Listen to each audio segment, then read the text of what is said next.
Where? In the whiteboard.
All right, guys, appreciate y'all's patience. I'm making sure everybody's, that needs to be unmuted at the moment is unmuted. I'll go forward as we go through it, still about 6:14, another minute or so, just making sure I can see Mr. Monjack is, available now. Make sure to have unmuted. For some reason, it takes a little bit longer when people need to, for example, unmute. Hold on, I got to remember. Oh, But you should still be on Mr. One. okay, I got, sorry, I'm getting help from my kids. I got out. I can't get in. Oh, we can see you. Oh, you can, but I can't see you guys. Oh, okay. Hold on, miss. I won't be momentarily.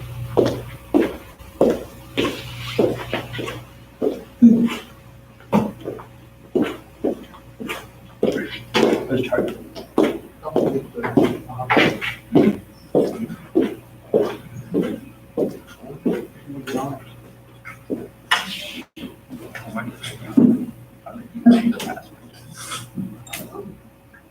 All right. Well, thank you.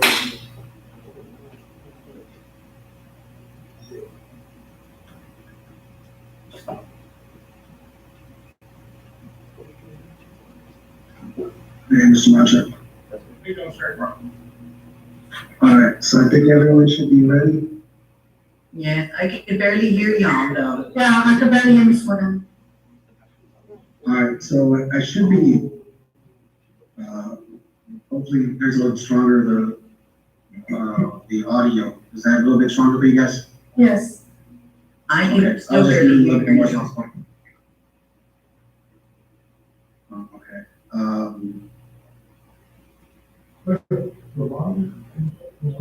is it difficult for you guys to still hear me? Okay. I can't hear. So we'll get this resolved shortly.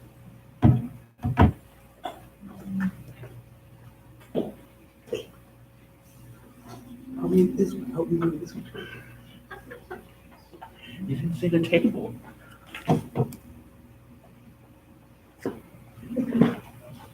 Thank you.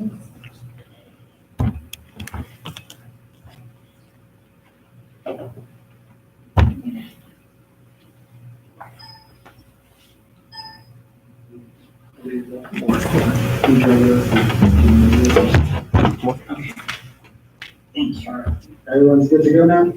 Yes. All right, wonderful. So we're gonna go ahead and start. It's effective March 16, 2020. Governor Greg Abbott authorized a temporary suspension of some of the statutory provisions of the Texas Open Meeting Law. This meeting of the Board of Trustees of the Harlandale Independent School District is being held pursuant to the authorization and will limit the face-to-face meetings to slow the spread of coronavirus COVID-19. See attached open meeting law subject to temporary suspension. So a regular meeting of the Board of Trustees of Harlandale Independent School District be held Tuesday, April 21st, 2020, beginning at 6:15 p.m. via video conference. It is now 6:17 p.m. This board meeting will be held via Zoom. Members of the public may access this meeting by free of charge video conference link by logging into the following Zoom websites: https://zoom.us/j/37700695969, password uppercase HISD, no more than 15 minutes before the meeting. Additionally, the district will provide a live stream of the meeting via YouTube. That link will be posted on the front page of the Harlandale ISD website, www.harlandale.net, the day of the meeting. A recording of the meeting will be available to the public within 5 days at the Harlandale ISD website, www.harlandale.net, under the school board /board meeting video page. An electronic copy of the board agenda packet may be accessed at the Harlandale ISD website under the school board /board book page prior to the meeting. The board may go into closed session on any agenda item permitted under Chapter 551 of the Texas Government Code. In such event, the board president will announce the applicable government code section prior to the board going into closed session. Item 1 being called to order, roll call and reporting of board members present. You have, and I'm going to just follow the line as we normally do. To my right, Ms. Limon. Here. Thank you. Mrs. Cavazos. Here. Thank you, ma'am. Mr. Mendoza. Here. Thank you, ma'am, sir. Mrs. Ortiz. Here. Mr. Mancha. Present. And also to my left, Mrs. Carrillo. Here. And I do declare a quorum present. I would also like to acknowledge Miss Dr. Castleberry. She is with us via phone and her video conference as well. And she'll be addressing us later. Let me see. I can unmute her real quickly. Dr. Castleberry is available as well. Yes. Item C. Thank you, ma'am. Item C, recording of superintendent and staff members' presence. Mr. Soto, let me go ahead and unmute those part of the group.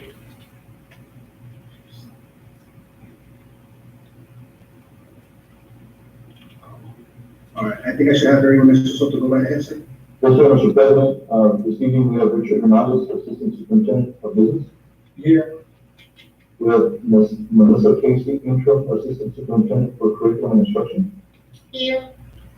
Melinda Salinas, Executive Director of Human Resources. Here.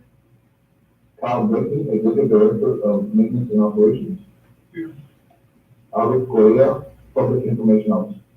Here. Thank you, sir. So moving on to item 2, public comments. Members of the public may email public.comment@harlandale.net to register to speak by providing name, phone number, and name of the item, if any which you wish to speak. Registration shall be sent by 5 p.m. April 21st, 2020. The meeting shall begin at 6:15. After the meeting begins, each of the registrants will be invited to speak. Person will be able to speak when asked or lose option to address the board. 3-minute maximum per speaker. Citizens are offered an opportunity to address the board without prior approval. Board president will have the discretion to reduce the time allotment and limit the total number of speakers in order to ensure that the meeting is orderly and managed within technological capabilities. The topics addressed shall be limited to those specifically included on the board's agenda and or district related. The board will not comment or engage in discussion. Presentation shall be informative only. No board action will be taken. Presentations shall not include statements which may be considered inflammatory and or threatening against a person or the district. And speakers shall not mention student names unless naming your own child or address a complaint against a district employee or officer. Such complaints will be handled through the guidelines set out in district policy. At all other times, members of the public shall not enter into any discussion or debate on matters being considered by the board. The board shall not tolerate disruption of the meeting by members of the audience if after at least one warning from the presiding officer, any individual continues to disrupt the meeting by his or her words or actions, the presiding officer may request that if we were moved from the meeting. So we did have two individuals.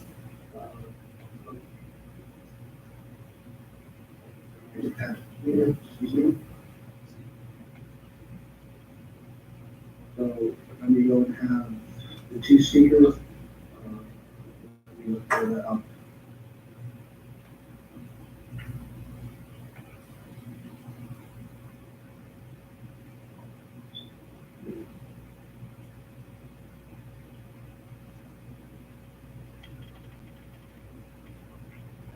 All right, and we do have, Ms.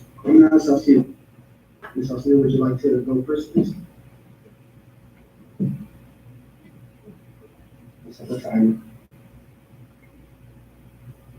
That's a little faint. You might have to, speak a little louder.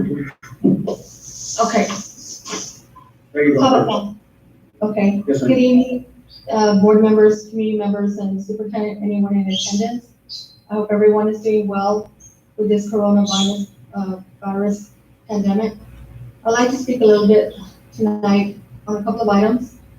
First being that I hope you board members tonight do your best in each of your decisions on each item pertaining to students, families, employees, and taxpayers of Harlandale.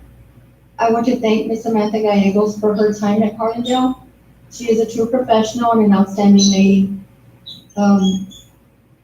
We could not afford to lose her, but tonight we're choosing her replacement. Good luck to that person. I believe Ms. Gallegos is one to have her presence known, and even more so, her absence felt. I wish her the best. On 3A2 technology, page 7, board book, I'm just wondering why Gillette Elementary has more student mobile devices than STEM high school and double that amount of the middle high schools. That's just a question. On 5E, Harlandale ISD versus Jasmine Engineering, it's been about 2 years now. And Harlandale's only defense is to appeal all the way up to the Texas Supreme Court. And still there's an appeal. In plain English, I believe an appeal is when you lose. Board, no matter how many times this law firm, Sanchez and Wilson, appeals, it does not change the fact that termination without a cause is not a breach of contract. Each appeal is costing the district money. Please stop wasting the district's resources on a lost cause. 2 years of draining our funds for no result and no win is insulting. Please be done. And finally, I pray for the students of 2019-2020 school year of having to deal with this COVID-19 pandemic in their young lives. I say to you, keep your heads up, do what you need to do to protect yourself and your family. Remember it, this time and place, and to tell your grandchildren you went through a dark tunnel but came out on the other side. Blessings to you. Thank you for your time and have a good evening. All right, thank you, Ms. Salcedo. And then we do have Mr. Salcedo, as soon as you're ready, sir.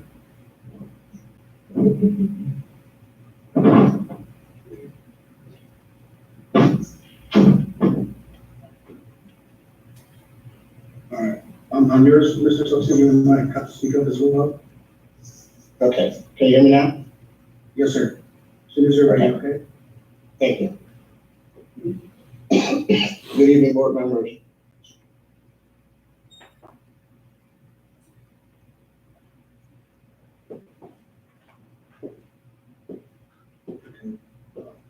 Are you still there, sir? I guess we're all going through it. All right, sorry, sir, the connection wasn't well. Would you mind starting again? I apologize. Okay. We heard you, but then it just, the connection stopped. Okay.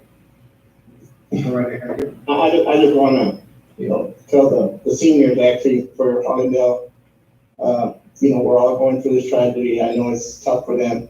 I know some of us have kids. If it was my kid, I would really be hurting, I guess all of them are our kids because we're a community here at Harlandale.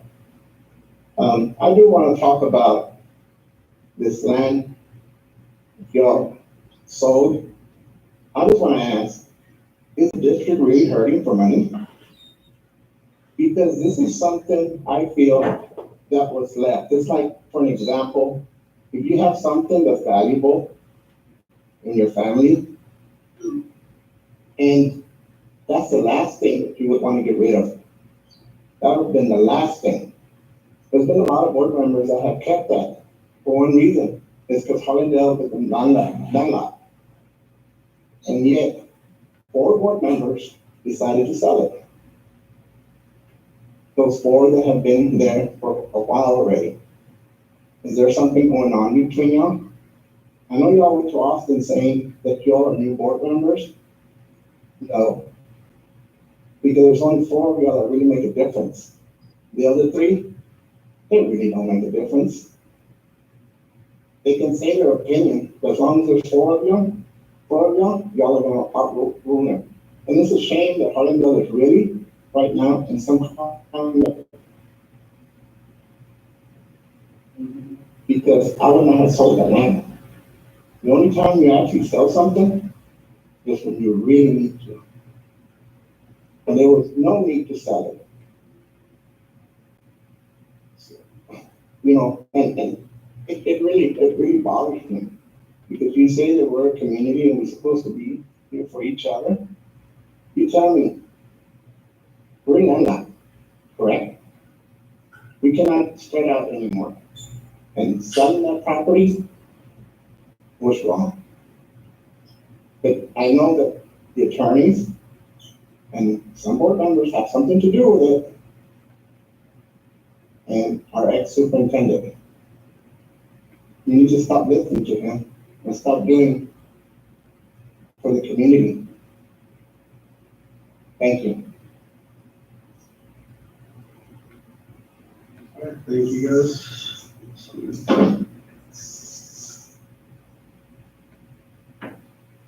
All right, so moving on to item 3, information discussion items. A, COVID-19 goals and progress measures. Item 1, safety and security. I believe, Mr. Soto, this is going to be your area of explanation. Yes, sir, if you could read the cabinet members. Sure, let me go ahead.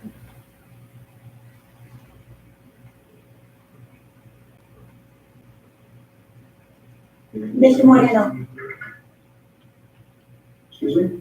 my name is Jobeth Buffalo, and I sent in an email according to the instructions I received to be able to speak tonight. Did you not receive that? No, ma'am, I do not. Mr. Moreno, I do concur that there was an email sent by Joe Beck that name does sound familiar. Mr. Albert, for that, did you not receive her email? Did not, sir. Melissa Casey? I think we were on that public. If you mind, Mr. Moreno, can I look at my email because I do believe she did sign up. Okay. Sure, let me pause right there, guys. I apologize. And looking for it, but I'll look for it, but I do not see it. It went to public.comment@harlandale.net.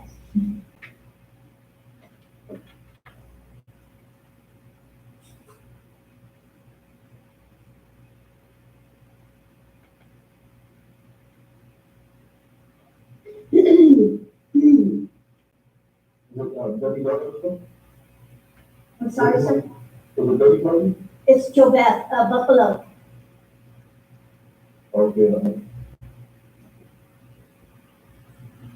That's the instructions I received, was to send it to public.comment@harlandale.net.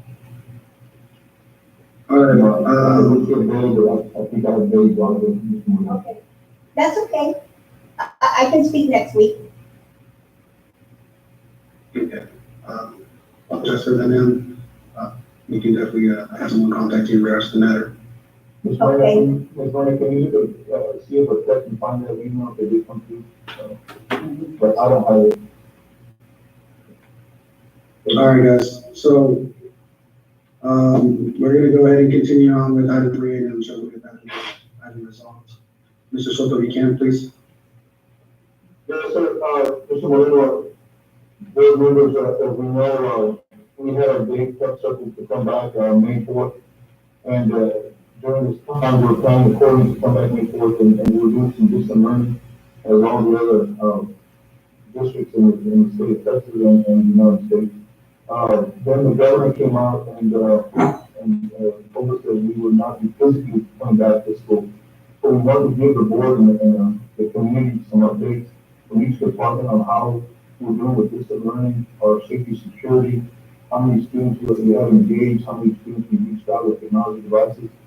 So we're going to start off with safety and security, and Mr. Kyle Blakeney will start off the presentation.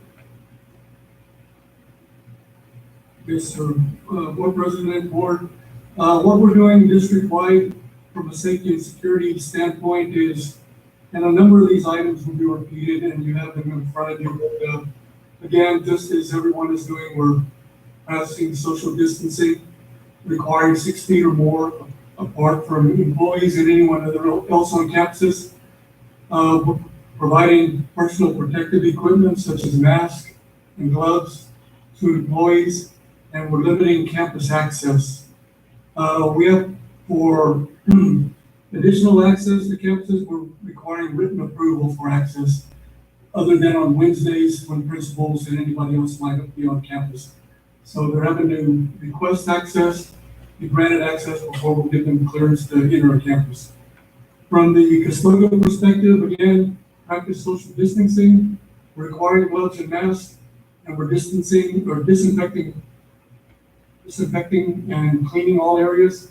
And we're focusing on those common areas, offices, cafeterias, restrooms, and hallways where people are congregating now, such as on Wednesdays when teachers might be in or campus principal. And we're also bringing custodial staff in on Wednesday to help with the principal and cleaning those desks. We also have a floater crew that's working on custodial duties that are rotating through all district facilities and keeping those surfaces clean and disinfecting all the time. We've also reduced staff dramatically and allowing only a limited number of custodians on site. From the transportation end, again, social distancing, gloves and masks issued and required. Up through last week, we were assisting with meal delivery to and from campuses. That is now handled on site at campuses, so buses are no longer handling that duty. But we are delivering and returning buses for student Wi-Fi access to locations throughout the district. I know you've probably seen buses parked in strategic locations district-wide. Those are the buses that we're using for public Wi-Fi access. Athletic department, we've totally canceled all activities, so there's nothing running through athletic department at all, other than we're keeping up with field maintenance on a limited basis. We feel like we need to have a limited crew mowing and keeping up with all of our athletic fields. Again, in that regard, we're limiting no more than 2 people to a truck. We're trying to limit it to 1 to a truck, and then they'll be on site and work away from each other. On the maintenance end, again, social distancing, gloves and masks are issued and required. Very reduced staff. We are keeping up with grounds. We're trying to keep up, and we're doing a little better job now, but for a while it was a little bit slower bringing people in and trying to get caught up. So we're on top of the grounds upkeep. We've also brought in our air conditioning department filter crew workers to keep up with filter changes because our air conditioning equipment is running and continuing to keep up with those types of. We do have emergency for plumbing, electrical, and other HVAC needs. Again, whenever possible, 1 person in a truck, maximum 2 have to be required. On the police department end, again, practicing social distancing, masks and gloves issued, required, and we're very reduced staff on the day and evening and graveyard shifts. We continue to patrol monitoring our district facilities for safety and security. And we're assisting also with traffic control for food deliveries, school supply, and instructional material pickup and drop off. And that's all I have. Any questions? Mr. Moreno, Yes, Mr. Moreno. and Mr. Blakey.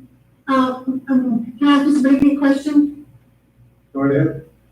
Mr. Blakey, I know you have a skeleton crew, but is everybody else is getting paid? We're not, releasing anybody, but everybody's getting paid. Yeah, same pay,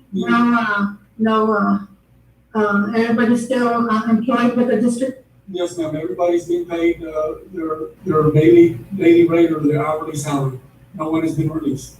So you rotating the men around? Is that what we're doing? Yes, ma'am. Is like the grounds crew. For the most part, we have all of them coming in. Okay, We're all rotating them. Custodial department also. If the campus has, say, 4 custodians, we're allowing rotation within those people to where everybody gets the chance to work those extra hours. I'm sure it's good for them to get out of the house once in a while. There's 80% that they're wanting to get out and get to work. Yes, sir. Thank you so much, Mr. Blakey. Yes, ma'am. Anything further on there, Mr. Moreno? No, sir. Thank you, sir. Item number 2, technology meal distribution, Mr. Soto. Yes, sir, Mr. Mayor, at this time, I would like to introduce Mr. Hernandez and Marcos and Murman to be on the. All right, they should be accessible now. Okay. Go ahead, Mr. Good evening, thank you, sir. Good evening, Mr. President and members of the board. As you see on the agenda item, the area to be covered is technology and meal distribution.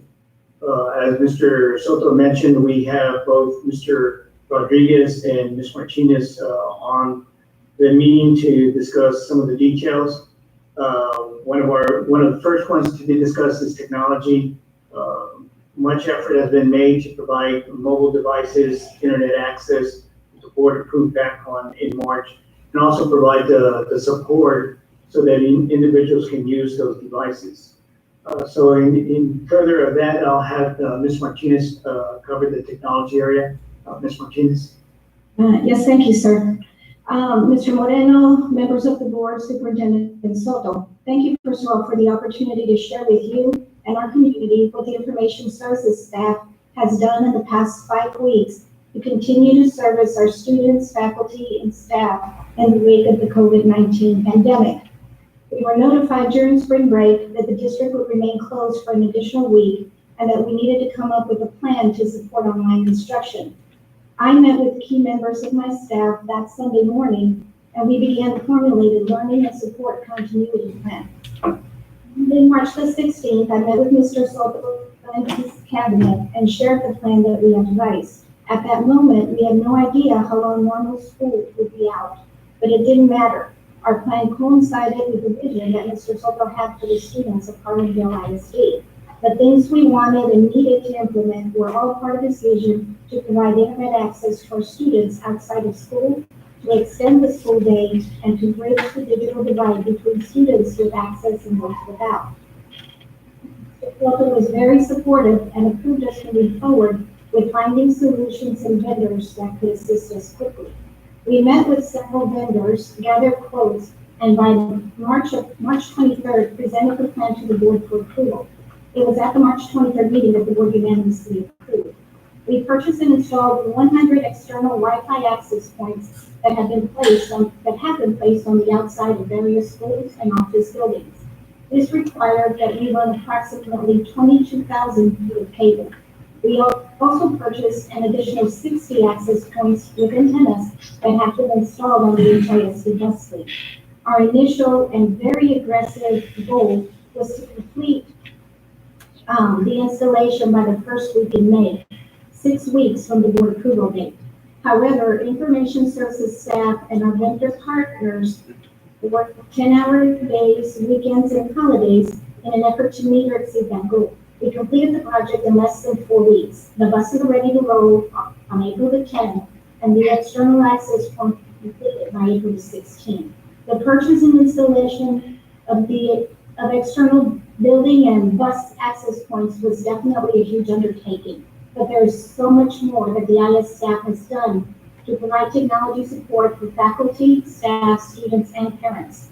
We started out by extending our help desk hours from 8 a.m. to 6 p.m. Monday through Friday. All IS coordinators and specialist staff a 10-hour-a-day, 5 days a week helpline. In the past 5 weeks, we have closed out 520 work orders, assisted over 1,000 callers, and responded to approximately 450 email messages requesting assistance. After week 1, we set up an auto-attendant phone system that would help direct callers to the staff member that could best assist them. We assisted schools with the distribution of mobile devices by preparing them for the campuses to hand out to students and teachers. This included iPads, laptops, and Chromebooks for use of the district's new e-learning platform. Over 3,000 devices have been distributed. We expanded categories in Educarea Help Desk, which is our online help desk system, by creating an instance for C&I to support teachers with distance teaching issues. We opened myhisd.net Gmail for elementary students to support distance learning. Now all students have access to district email and to their teachers. We made Google Meet and chat accessible to all students to support distance learning. Additionally, we added Microsoft Teams and Zoom to our resources, allowing for staff to instant message, voice conference, and video conference easily and securely. We prepared the district's single sign-on portal to be the launch point for all remote activity. We like to call it the digital front door. We have added many applications for students and staff. We continued working on purchase orders and technology equipment deliveries to ensure that we were filling any gaps that schools might have. We configured Chronos time and attendance system for COVID pay days, removed individual schedules to allow extra duty to appear on time cards for those employees that were working on site. We created a mass student email group to allow communications from the district to our parents and students. So far, we've shared information on the free meals and the Wi-Fi zones. We're currently working with Region 20 to set up online registration for the next school year. My staff continues to work closely with other departments to assist in their responsibilities. Everything from assisting pupil personnel to enrolling students, assisting HR on transfers, resignations, and next year's contracts, working with the campuses on generating report cards, and we've worked with CNI on how the district plans to alter the grading policy and how to implement it on Texas Gradebook. These are just a few of the things that we've had to do because of COVID-19. I'd like to thank my entire staff for their determination and diligence that they have shown during this time. We would also like to thank the board and the cabinet for their continued support, and especially our staff and parents for their continued patience as we continue. Thank you, Ms. Martinez. The next area of we cover is meal distribution. In your board book on page 9, we provided the number of meals served as of last week. The total amount of breakfasts served were 21,580. The number of lunches served was 42,155 for a total of 63,735. To provide some perspective on the meals, on a normal weekly serving of breakfast, the number of meals that are served are 11,000 or 12,000, and the number of lunches that are served on a regular weekly basis is 11,000. So you can see that when you look at taking, for example, last week, we served 6,477 breakfasts and 7,977 lunches. So it's a wide gap, but there is effort being made to try to get meals out to the community and to the students, more importantly. The Child Nutrition Program went into providing these meals on March the 16th. We began with the Child Nutrition Department opening up 4 middle school sites. In that effort to open up those sites, we had 16 staff workers that felt comfortable and ready to come to work and provide those meals for the staff. That was for about 3 weeks. Then on April the 6th, we began utilizing, as Mr. Blakeney had said, buses to go to 13 different sites to also serve meals. Those were being served to provide a lunch and a breakfast for the next day. Of the 13 sites were mainly concentrated at the elementaries. The only one that was excluded was Collier because the middle school was practically is across the street. So the alternative site was to having it there at central office. The parents were allowed to pick up meals for their children if they weren't in the car, as long as they provided documents to show that they were part of the enrollment for the school. That lasted for a couple of weeks on utilizing the buses as everybody is learning on this process and learning new things. We saw that the kitchen area actually could be utilized at each of the sites, and so that would allow us to not only prepare the meals more promptly and also look at the menu options to try to provide more meals for the students in the coming weeks. That then allowed us to bring in more child nutrition workers. So now we have 3 child nutrition workers at each of the 13 sites, and then our regular 4 employees that we have at the middle school sites.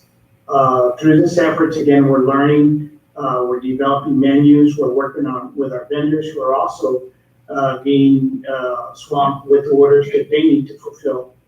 But then what we see beginning next week on May the 2nd, on Fridays, we'll also be providing a Saturday meal. So that is something that we're looking forward to providing to the community. We started with 16 workers at the beginning of this process. We're now up to 51 child nutrition workers coming in and feeling comfortable and being on the staff to provide the meals. We are rotating them as they become interested in coming back and doing some work. They need to feel comfortable. We provide, as Mr. Blakeney does with his employees, providing all the necessary protection, masks and gloves, and continue to reemphasize that to them. So, Mr. Chairman, that concludes the distribution of technology and meals for our area.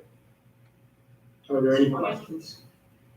Yes, Mr. Moreno, Yes, ma'am. I have a question. I have a couple of questions. Go ahead. Back to technology. First, I want to say thank you so much to Information Services and all their staff. I know it's been a challenge, and they have been working very hard to get through those challenges. I want to ask, have we purchased any hotspots for any individual employees? Or are we conducting all Wi-Fi accessibility through the buses that are stationed throughout the district? Ms. Martinez, you want to expand on how that works with the buses and the buildings that have been provided the access points and the coverage? Regarding the question with the hotspots, we have not ordered any additional hotspots. There are a few in the district that were already in use. For example, the police department, they have several that they've had for many years. So no additional hotspots were purchased. The access at the buses, we've opened that up to guests as well, so they can be accessed either using a district-owned device or a personal device. And then the ones at the buildings, there is a guest account there that again has always been there. But what we did with the buildings is that we put the access points outside the building so that the signal, the radius of the signal projects outside the school. And the radius of the signals for each of those would be? It depends on how many people are logged on, of course, and whether or not there are any obstacles in the way, houses, trees, vehicles, things like that. But the radius that the buses have is about 1,000 feet. It is a circular signal, so about 300 about 600 in every direction. And then the ones from the building is what we call a linear projection. It's just goes straight out, it's not a circle. And that goes out anywhere from about 200 to 300 feet.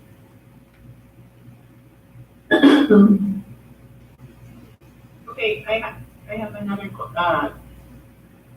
question, Mr. Moreno. Thank you. I've been hearing on the TV that there have been partnerships between various school districts and our VA Metropolitan Transit System to further provide Wi-Fi accessibility, and that AT&T has provided grants to support school districts that are trying to expand their remote learning. Are we pursuing any of that, or have we looked at any of that, or is the district just outright purchasing all of the devices that we're providing to our students? No, ma'am, we are looking at those options that are available. We will follow up with those that, as they come from vendors like AT&T, and look at all the items that are related to that type of partnership with them. And that's a good question that you asked, because actually today we got an invitation, Ms. Martinez in the school district, and we asked Ms. Martinez to be on the city's initiative to provide distance learning, because they recognize many school districts in their metropolitan area are trying to achieve that distance learning. So Ms. Martinez, if you can just give a few points of what they told you, what this collaborative effort was going to entail. What the city of San Antonio has done is they're putting together what they're calling a digital innovation task force, and it is something that they want to do as far as providing network connectivity or internet connectivity to the city, especially to the areas that may need it the most. And so, Mr. Hernandez is right, we were invited to be part of that. I'm looking forward to it. We've not had the initial meeting, they're just now putting the task force together. In previous years, we have partnered with them when Mayor Nuremberg was just a councilman. I had an opportunity to work with him on a plan that he was championing that was called SABIN, which is the San Antonio Broadband Network. So I'm thinking and hoping that maybe he's resurrecting that now that he's here.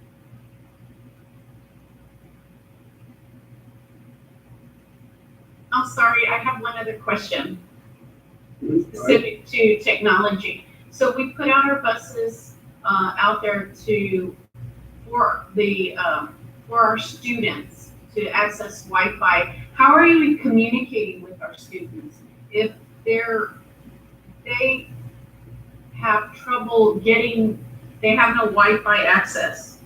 So we would have had to use some other method to get information to them other than what they would normally get through Wi-Fi, which is social media or the website. How is it that we're reaching out to those students? And our Spanish-speaking parents. Mr. Hernandez, you want me to answer? Okay, I'll answer that. I think on this one, guys, I don't know, do we need to, because that might be under the scope of digital learning landscape. Mr. Soto, does that seem about accurate? On it, because that question was asked earlier on about our English language learners getting access to technology. And just the accessibility, I think that, if you don't mind, Mr. Please, will you go to that item unless you have. That's fine. I'm curious how we're reaching out. Yeah, because I mean, they shared some of this information. If you can, Mr. Soto, can you move on to item 3 to have. Well, the first one, I just like to share some good evidence with our director of student support and special programs, and Dean Woods, here at the Grant Group, collaboration with the food bank. Can't hear you, Mr. Soto. He's not. I got a new computer, man, it should be good. Still moving around, no? It's just the connection, sir, it's just muffled, the connection is just not clear. Yeah, I don't know what I was thinking in minutes. Can you still working? We can hear you, but it's not as clear. I don't know, Yeah. I can make out what you're saying now. Yeah, because I'm just, and the school involved in Melissa case, I just wanted to share, I think on the chat group, I'll just share on how many years were served today with the movement. I'll put on the chat and I'll let Melissa go and present the portion. Mr. President, board members, I just kind of wanted to give you an update on where we are with instructional continuity. TA rolled out 4 phases of this, and basically the graphic you have in front of you kind of outlines those 4 phases that we went through very quickly. We started at spring break, and of course we are where we are today. This was a collaboration of all departments, cabinet, principals, teachers, parents, and so I think I'm very proud of where we're at this point. Initially, what we did is look at where we were with technology, what were our needs? What was the internet accessibility for families and students? What was the device capabilities and where we were as far as being able to lay out a digital kind of platform for kids. Then we considered low tech and high tech options for kids because we knew that was actually an obstacle that we were going to have to overcome in our process.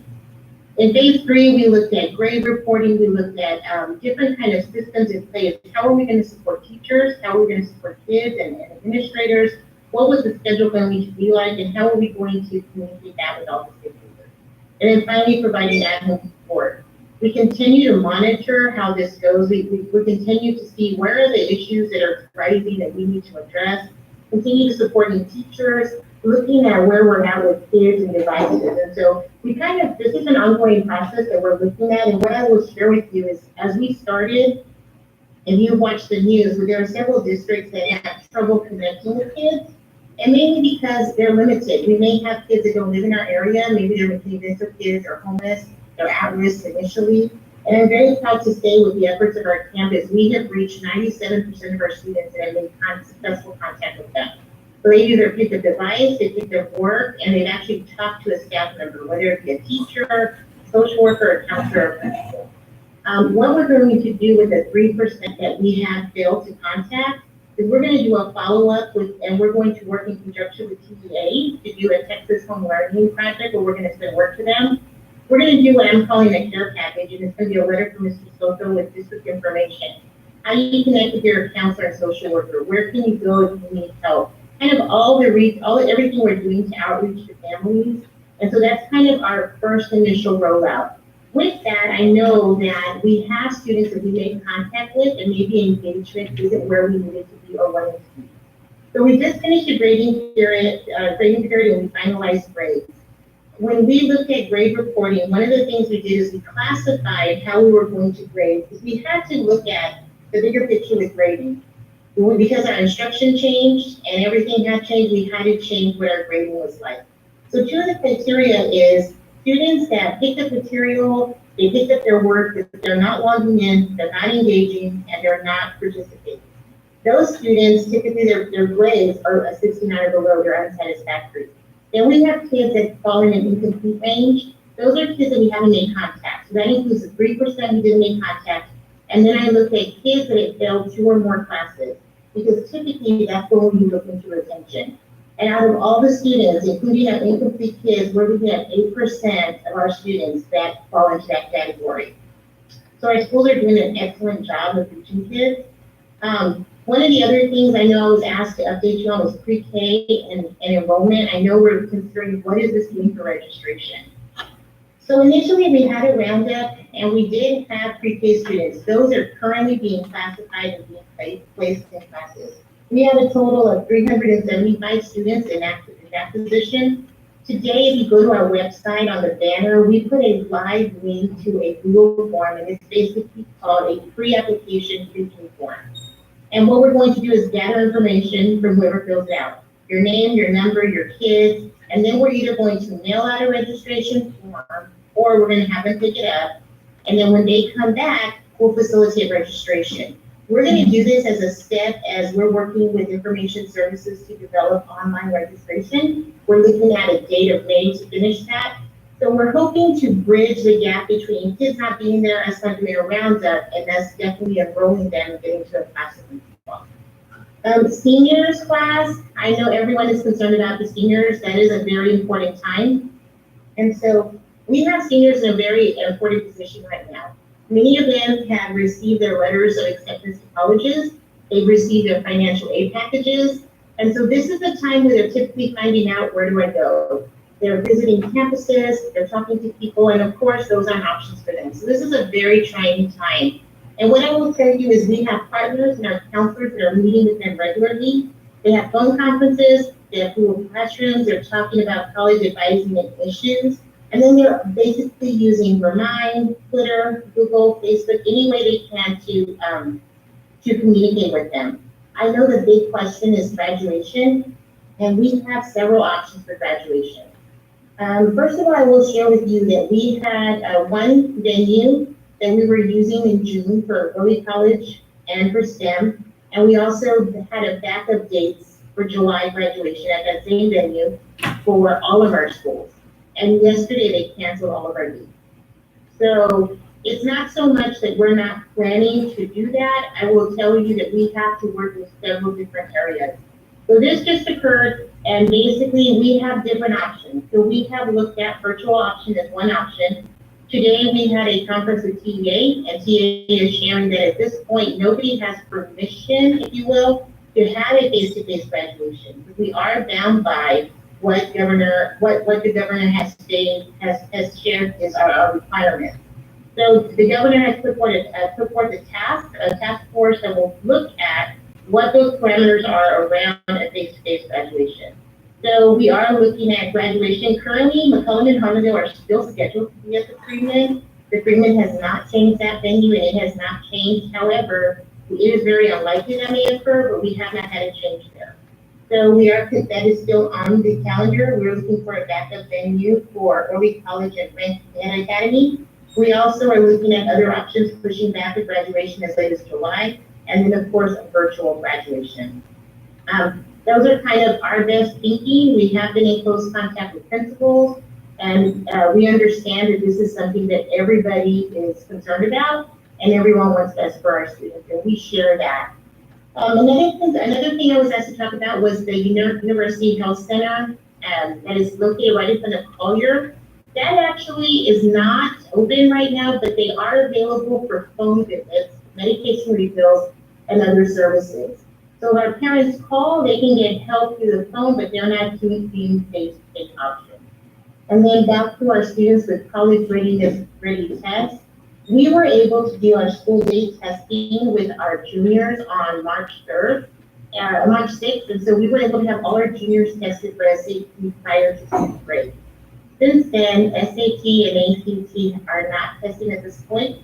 There are plans to test one time in the summer and going on to next year. And so those are things that we're in communication with counselors and with students and with parents.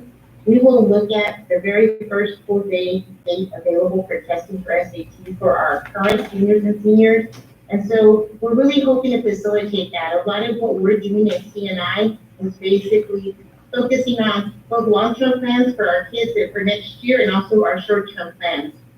As far as what's happening on the day-to-day, including teacher training, coaching our teachers, working with our principals about expectations and planning, and then of course looking at summer school, which we are considering both options, a face-to-face and a continued online, depending on what the direction is from the state and the county. Does anyone have any questions? I do. Yes, Ms. Cavazos? And please forgive me if this has already been answered, but you mentioned, Ms. Casey, that 97% of our students we've been able to reach out to them with the technology and the devices and the teacher communication. So are we to assume that we are counting attendance at 97% throughout the district? Attendance is a little different. So what the state did is we applied for a waiver. It's basically something that's applied statewide. How the state is going to calculate attendance for ABA, I think Mr. Hernandez could better answer that, but they're still clarifying that for us. But we're not being penalized for not keeping track of those students during this COVID-19 situation. Okay, so basically what we have is we have auditable items such as our grade book, we have a progress monitoring thing, We have all of our recordings. So we have evidence that we are reaching out to kids. Okay. And so, yes, we are definitely responsible for that, but we feel very confident in everything that we're doing, that we're satisfying that requirement. Thank you, Ms. Casey, I appreciate it. Thank you. Mr. Moreno. Yes, ma'am, go ahead, Mr. Moore. Ms. Casey, Mhm. for the summer school, would that be for the students that did not pass, or this is just, to help them out to go to the next level? What would the summer school provide for our kids? What would they be? That's a great question, and I will tell you that preliminary, I can give you that answer. Typically for summer school and high school, we look at students that are, they are credit recovery students, or they didn't pass at EOC, and then we look at 5th and 8th grade. And of course, it's different because we don't have STAR. So we're looking at at every grade level, looking at our students that we consider incomplete. There's students that we have not made contact with and we couldn't find. They're always going to be our priority because during this time, we have not had contact with them. We're going to look at the students that are unsatisfactory, the students that fail to engage, and so we want to address them. And then with every school, we have what we call tier 2 and tier 3 kids. Those are students that need intervention and able to be successful in a classroom. So we would prioritize students. A challenge we have in summer is that we don't have enough staff to take in every single kid. We do manage to, so that's going to be our challenge here. Who's going to work, and we won't have to prioritize kids. I don't imagine we'll be grade specific initially. We need to look at data on what our retention numbers are, what our projected numbers are, and then we'll go from there. I think right now, preliminary, we can definitely say those will be our target group, and then we'll add groups depending on what the data shows us as we move forward. Thank you, Ms. Casey. Thank you. All right, thank you, guys. Anyone else? Yes, can I have just a quick question, Mr. Moreno, please? Yes, Ms. Lush? Go ahead. Ms. Casey, as far as summer school is concerned, we are moving forward with assuming that summer school there's a good chance it's gonna be still an at-home instructional learning. We're preparing ourselves for that. Okay, so that is another great question. Right now, the state is actually having a webinar on that on Thursday because they cannot tell us whether or not we'll be in schools. Our goal for summer school is to have a face-to-face. Overwhelmingly, that is something that our parents want and our teachers want. And so what we tentatively have thought about is looking at a face-to-face traditional summer school in July, from July 4th to last Thursday of July. In June, looking at camps, enrichment camps, that ideally would be face-to-face, but if we can't, then we can do those online. We feel like it's a break from kids, they'll be engaged in, they'll be motivated to do, and then hopefully carry them on through July in a face-to-face.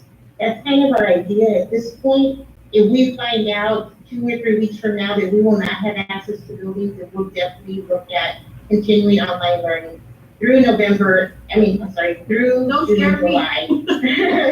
Through June and July, but overwhelmingly, we do want teachers want to see their kids, the kids want to see their teachers. Thank you, Ms. Casey, I appreciate it. Thank you. Thank you. All right, thank you, guys. Anyone further on that specific item? Okay, Mr. Stoughton, moving on to item 4, board supporting next steps. All right, can you guys tell me a little bit? The question now, so. It's all right. I can understand you. Keep tracking for the chat to say referral, but I'll send out that information and we'll put a block out how many getting food and, this evening. I'm gonna go ahead and turn it over to, Dr. Salinas. Thank you, Mr. President and school board. So I'm going to talk to you a little bit about board support and next steps. And as you know, your board support is critical throughout the year. During this pandemic, though, it's extra critical. The original item that I was going to talk about here was teacher appraisal waiver, and actually TEA has now changed that to educator, principal, administrator appraisal waiver. As you know, we're required to do appraisals and evaluations every year, and TEA is allowing us to ask for a waiver with your support, with your approval.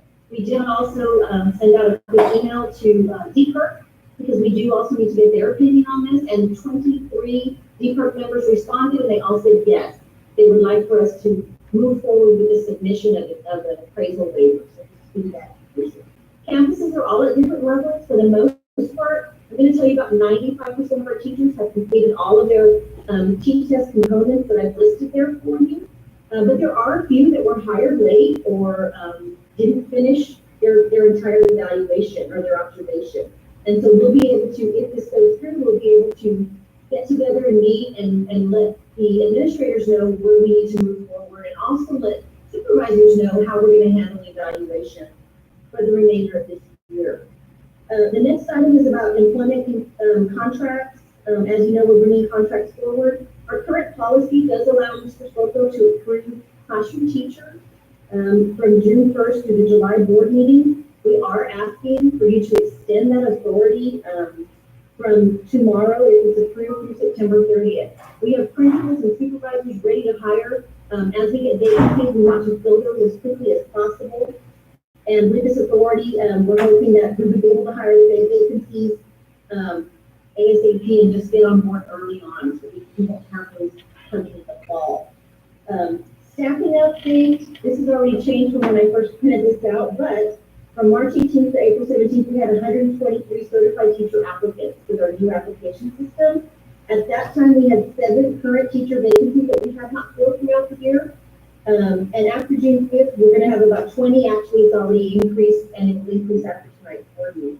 And that's because of retirement and resignation. The transfer list, I know that was a question. It was sent out. It's all in a Google form, and that was sent out April the 14th. And the transfer window is April the 14th through Friday, June 5th. We're doing something differently this year. You used to have to go ask for the transfer list from your supervisor. Now you can fill out a Google form, and it creates a spreadsheet, and then we'll share that with the different campuses. And the last part is about communication with you and with our staff. HR is really, really trying, and cabinet, we're all trying to really communicate with our staff.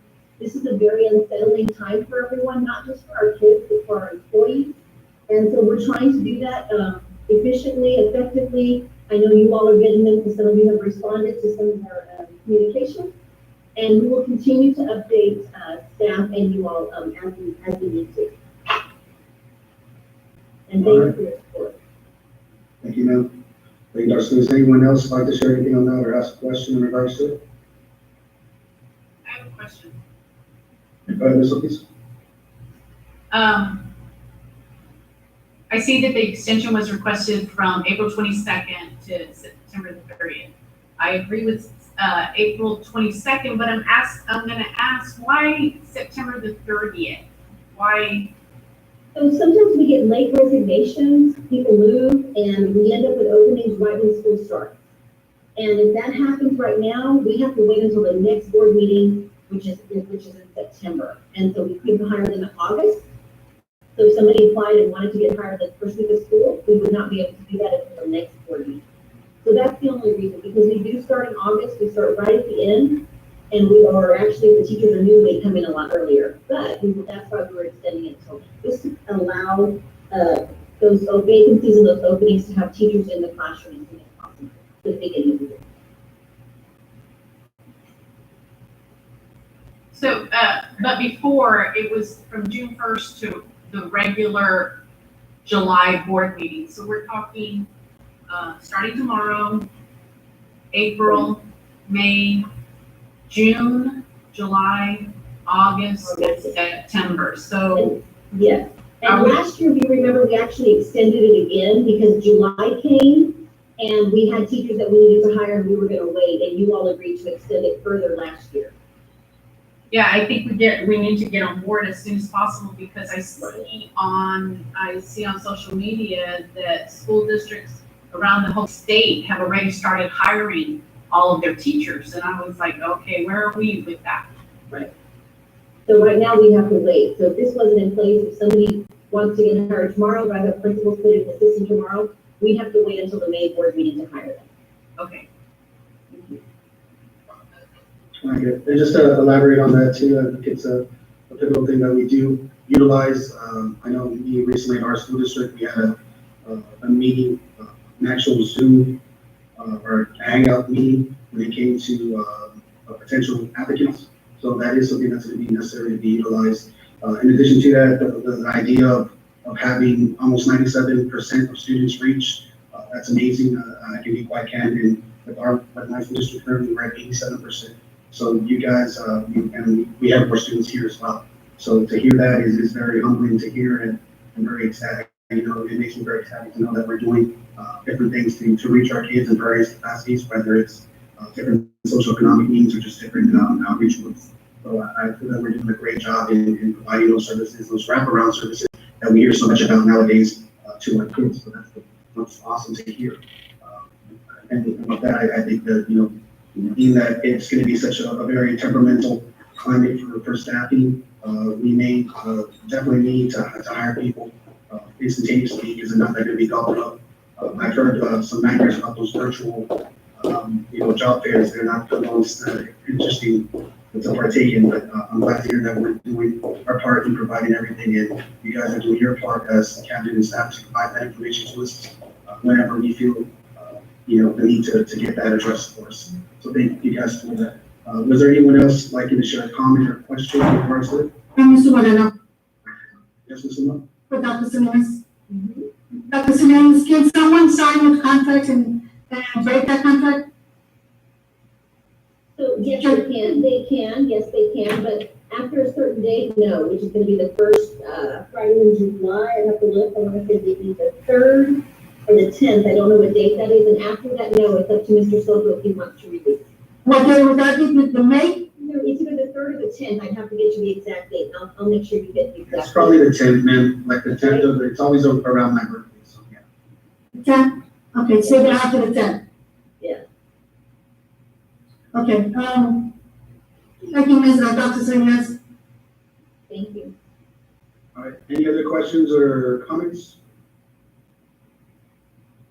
All right, moving on to item B, the TA Corrective Action Plan. We're gonna have Dr. Castleberry address us. I'm gonna go ahead and unmute her right now. Are you there, Dr. Castleberry? I am. Thank you, Mr. Moreno, members of the board, Mr. Soto.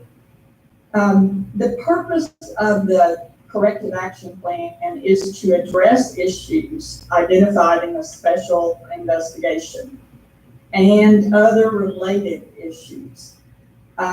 So Mr. Soto and other staff members and I are working on the development of that plan. The board will receive a copy when we're finished, and you'll be involved in some of the required actions.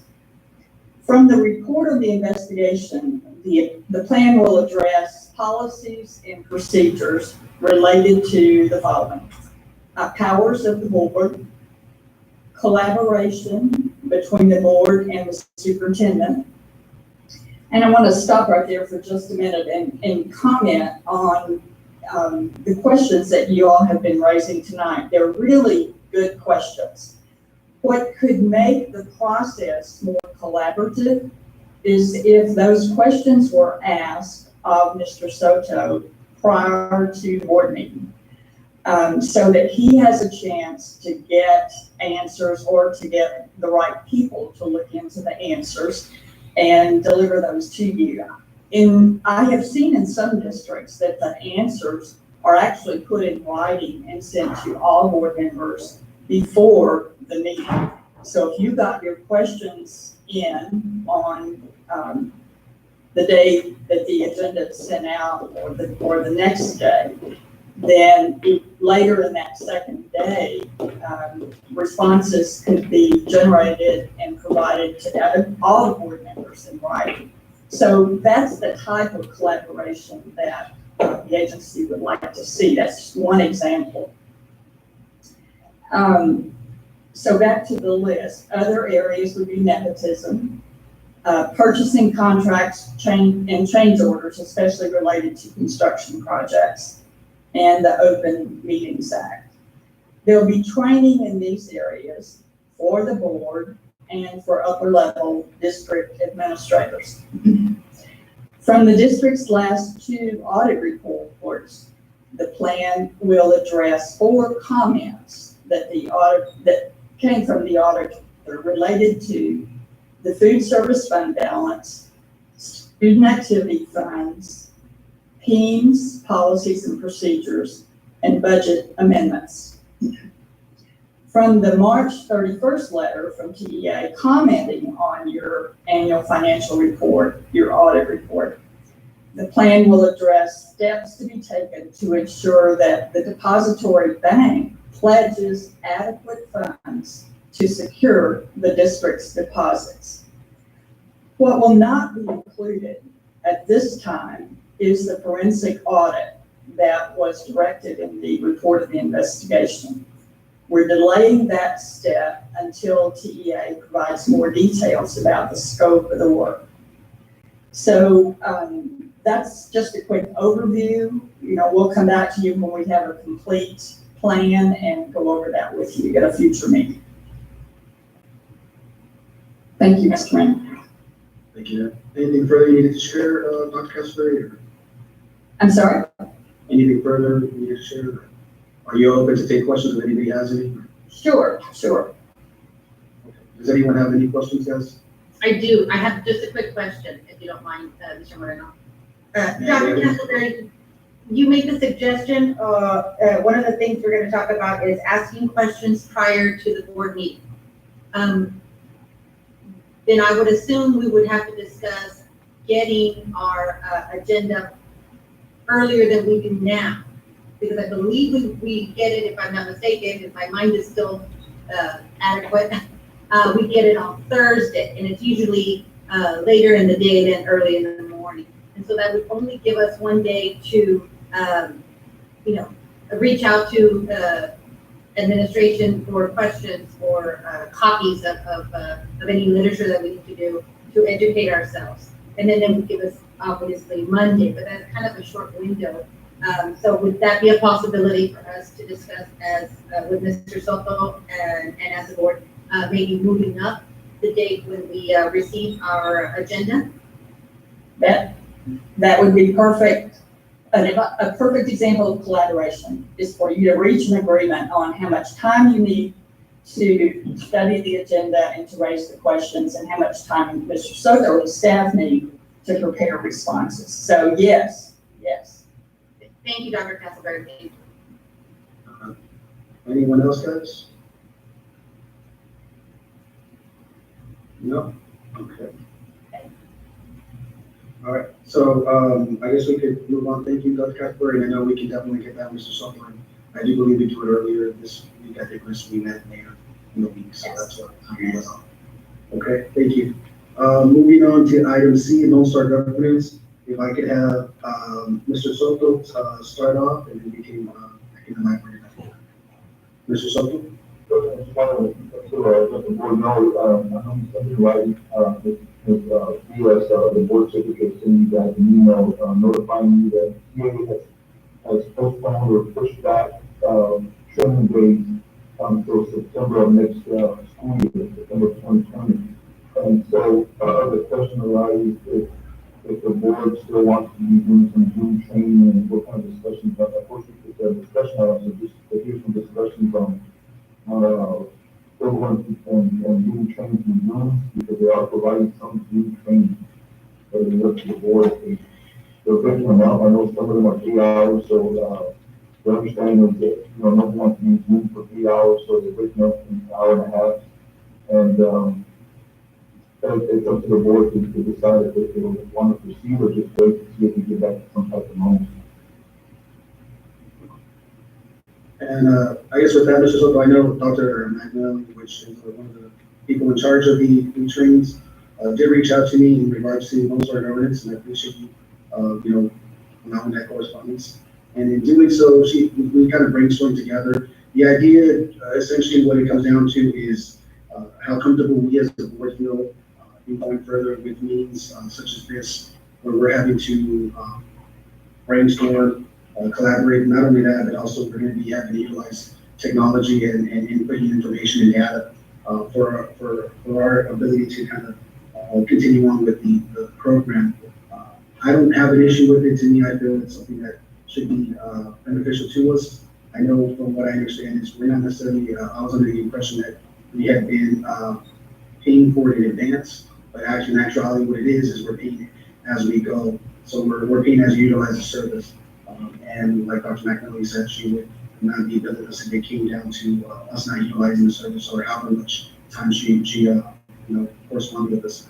But from what I'm thinking, and this is what I'm asking my colleagues, is I don't know how you guys feel about it, how comfortable you would feel in participating in training via Zoom as being the platform and being able to have accessibility to everything. If we provide everything to you guys, is going to be something that you guys would feel comfortable in utilizing in order for us to go forward with it. I know sometimes it can be a little bit overwhelming and tough to commandeer some technologies, but I'm confident in each and every one of you guys.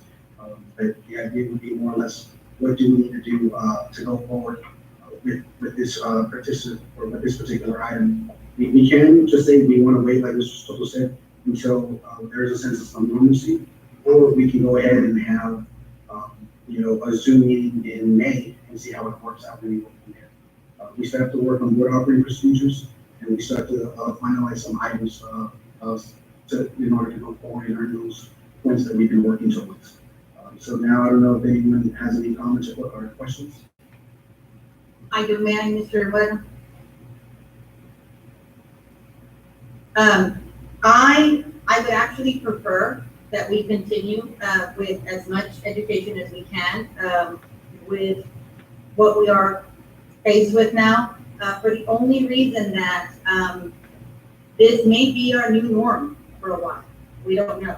And I am dedicated to move forward with the board, obviously, and Mr. Soto and the rest of the staff.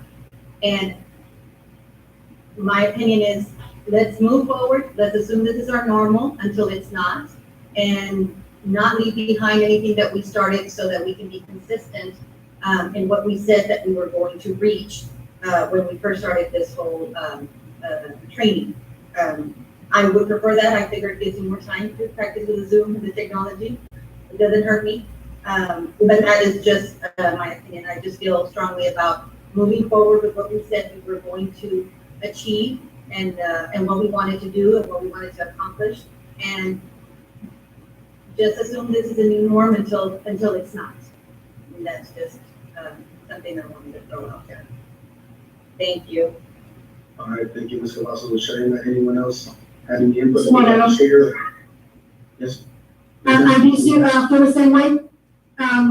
Moving forward and continue, since we're home and we're quarantined, why not educate ourselves while we're here? This is the best time to do it. And I think we should continue moving forward and educate ourselves while we're quarantined. Let's do something positive for our district and educate our board members to continue educating them. So I think that we should continue. Thank you, Mr. Moreno. Yes, ma'am. Thank you, Mr. Moore, for sharing that. Anyone else like to share any input or any feedback in regards to the matter? Mr. Chair? Yes, Mr.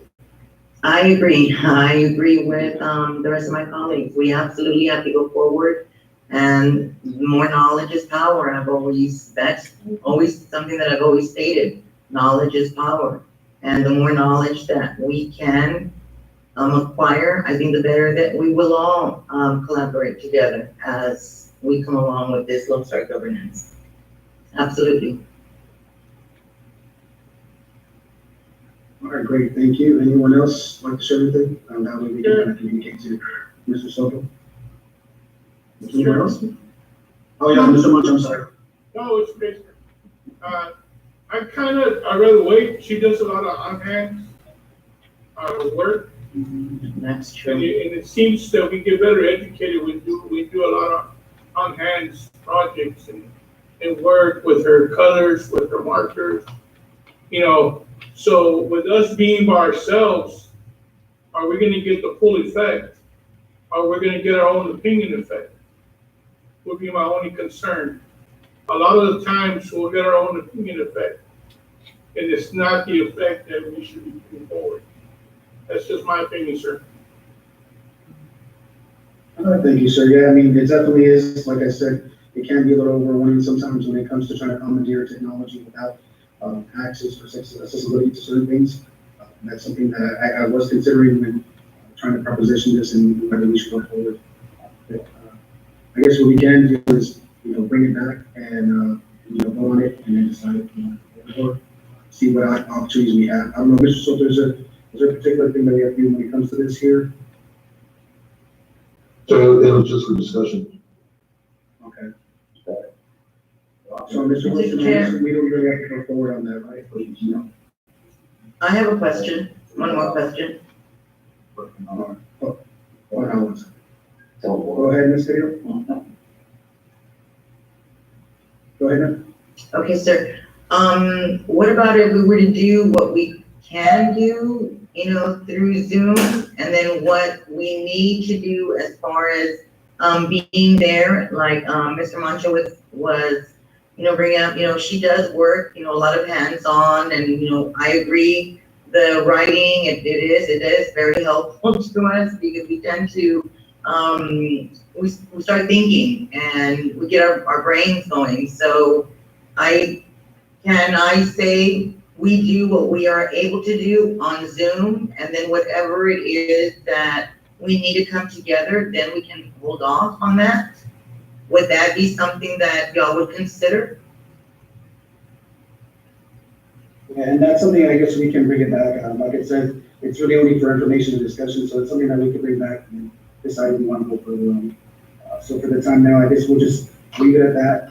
We have some feedback from some of us here, and we'll decide what next steps to take here. I think we'll be okay in that regard. We're gonna go ahead and move on to item 4. If no one else has any other commentary or questions. Okay. So moving on to item 4, approve the March 2nd, 3rd, 16th, 23rd, 2020 board meetings. Item B, report gifts accepted on behalf of the board policy or behalf of the board for policy CDC local. C, investment report for quarter ending March 31st, 2020. E, approve the instructional materials allotment certification from 2020 to 2021. Approve 2 additional purchase recommended to support the instructional materials. Adoption approved by the board on March 23rd, 2020. 1, computers on wheels, CAUS, and 2, classroom book collection manager program. F, approved the resolution to consider including tax and TOS alternative graduation requirements for identified students. G, approved the resolution to consider adjustments to the EIC local class ranks due to COVID-19. Item H, consider and take appropriate action regarding the budget amendments to the general fund for 2019-2020 fiscal year. Item I, consider and take appropriate action to adopt a written instrument stating that the board has reviewed the investment policy and investment strategies in accordance with board policy CPA. Item J, consider and take appropriate actions to approve a list of qualified brokers and investment pools to be authorized to engage in investment transactions with the district in accordance with board policy CPA. A, the board will consider and take possible action to suspend all grievance timelines reference in board policy while the district is closed due to the COVID-19 pandemic. All timelines will continue when we resume all regular district operations. Item L, the board will consider and take possible actions to delegate to the superintendent final authority for employment of classroom teachers from April 22nd, 2020 to September 30th, 2020 in order to secure campus position for student instruction. Policy DC local authorizes superintendent from June 1st to a regular July board meeting. Item M, the board will consider and take possible action to approve the educator, principal, administrator appraisal waiver for submission to TEA. Item N, consider and take appropriate action to enter into a COVID-19 support cooperative agreement with the Education Service Region 20 designed to provide technical assistance and support related to COVID-19 and the estimated appropriation from the general fund of item or $116,161. So I'm gonna go ahead and make a motion. I move to approve items A through N and pull item G, approve the resolution to consider adjustments to EIC local class rank due to COVID-19. Okay, so I make a motion to approve items A through N with the exception of item G. Do I have a second? I second. All right, a second by Ms. Cavazos. Ms. Daniel, right there, pretty close. We're gonna go ahead and remember this motion is amendable and debatable and requires a a majority vote, okay? So what I'm gonna do is I'm gonna do roll call. Slow down. Yes, Ms. Ortiz? I move to amend your motion to also pull item H. I just have a quick question on it, but I'd like to pull that from the consent. Okay, so we have an amended motion to approve item A through N with the exception of G and H, correct? That is correct. All right, do we have a second for this? A second. All right, second by Ms. Limon. All right, so remember, this motion is amendable, it is debatable, and requires a majority vote. As I was mentioning, or alluding to earlier, I am gonna do a roll call, so I'm gonna go down the line as we normally do, when it comes to, the way we're aligned in our actual board meetings, okay? So, we will go ahead first with,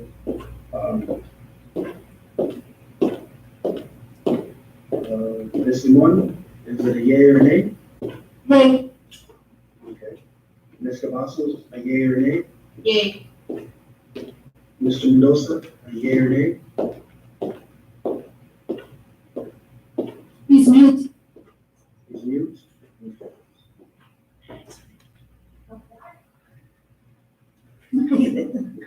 Thumbs up. There you All go. right, go ahead, Mr. Mendoza, I'm sorry. Is it a yay or nay? Yay, thank you. Okay, I got you, sir, sorry. Ms. Ortiz, Yay. yay or nay? Okay, Mr. Mancha? Yay. Okay, myself, a yay as well. And Ms. Carrillo? Yay.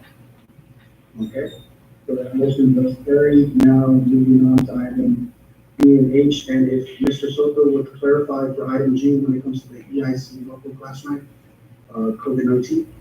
Yes, sir, Mr. Moreno, we had, posted the board book and, we reread, bullet number 4. If you look on page, 96, we just wanted to make sure that the resolution that we're passing, the 5th and 6th weeks grade would not impact any of the classes, which is not just our seniors, but it wouldn't impact class of 21, class of 22, and class of 23.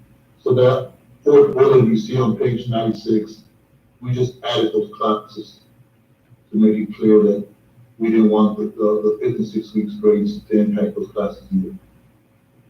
Okay, all right, thank you. Anything further on that one, guys? I have a question. Mr. Moreno? Yes, ma'am.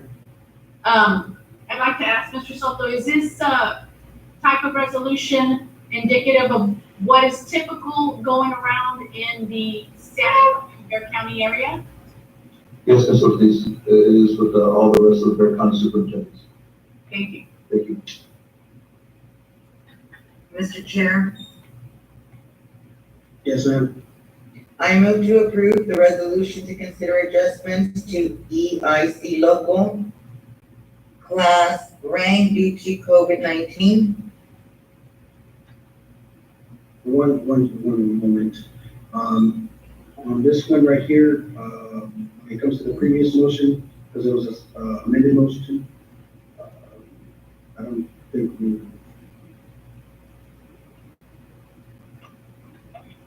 Are you there, sir? Yeah, I'm here. All right, on that particular motion, am I supposed to go back to it and finish off, or was it technically passed? So what, The amended motion? yeah, so, We didn't motion before we just did discussion. yeah, no, I don't, because we made the motion to take items out to consent to discuss them. And that's where which passed.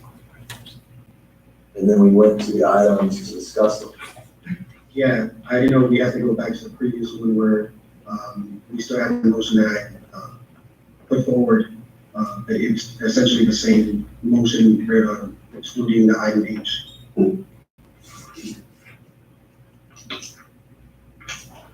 Just want to make sure we get it correct. Yeah, my recollection of it, part of Mr. It just Moreno. dies, right? We move forward, or Yeah. do we have to? Yeah.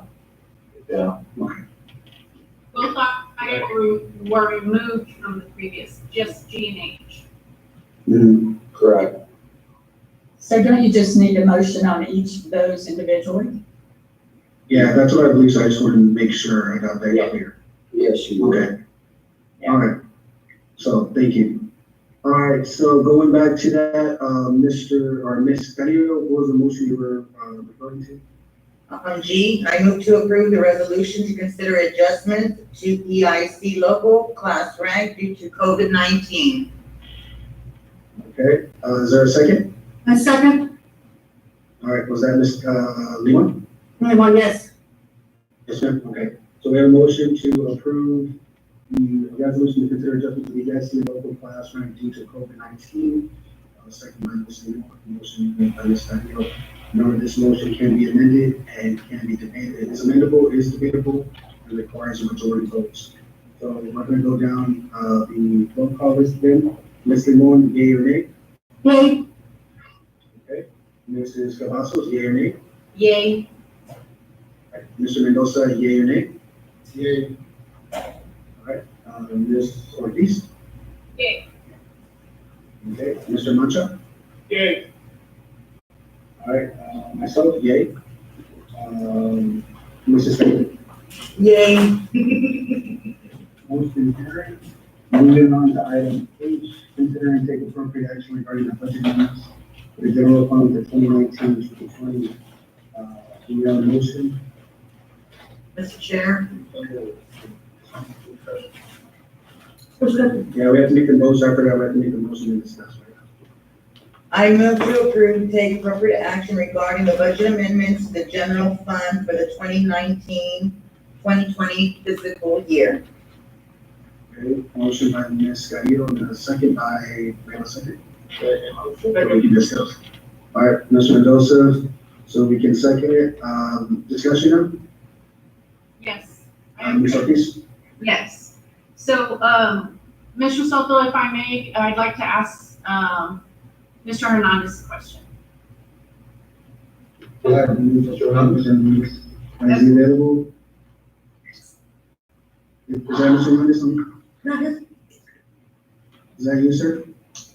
It's on me. I believe his power went out and you got to get on his phone, so, Yeah, and I can't find is he on a Galaxy? He's under Blakeney on my screen. Okay. On my screen is an iPhone. Same here. It looks like he's talking, but I can't hear him. yeah, Mr. Moreno, he's on iPhone. My question's pretty simple.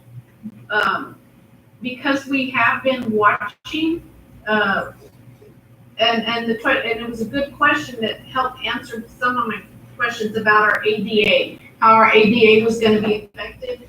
Our budget, is our budget reflecting the decrease, the tremendous decrease in our accountability?